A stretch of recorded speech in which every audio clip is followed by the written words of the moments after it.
Welcome to Madasaling Pinoy, your prayer partner. Ngayon po ay Biyernes ng ika-4 na linggo sa karaniwang panahon. Ang mabuting balita ng Panginoon ayon kay San Marcos. Noong panahong iyon, nakarating kay Haring Herodes ang balita tungkol kay Jesus, sapagkat bantog na ang pangalan nito.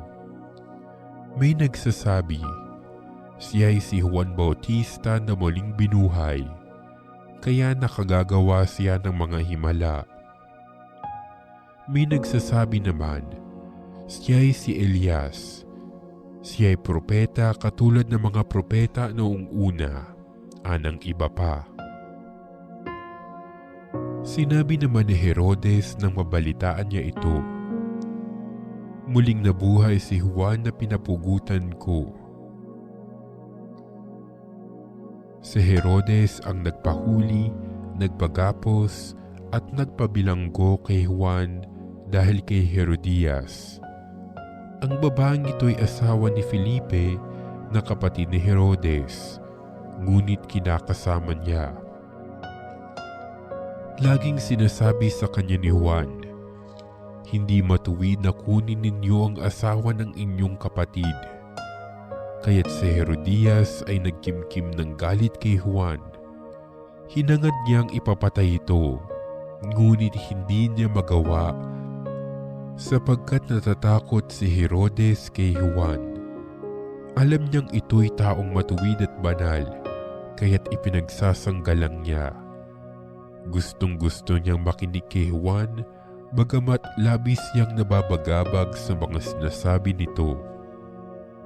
Sa wakas ay nagkaroon ng pagkakataon si Herodias nang anyayahan ni Herodes sa kanyang kaarawan ang kanyang mga kagawan, mga pinuno ng hukbo, at ang mga pangunahing mamamayan ng Galilea. Pumasok ang anak na babae ni Herodes at nagsayaw. Labis na nasiyahan si Herodias at ang mga panauhin.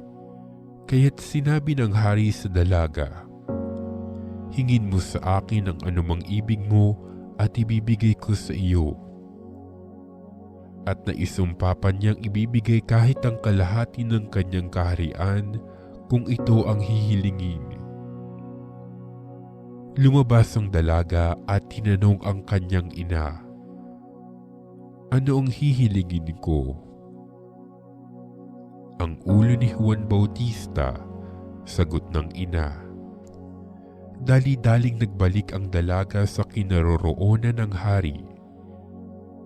Ang ibig ko po'y ibigay ninyo sa akin ngayon din sa isang pinggan, ang ulo ni Juan Bautista.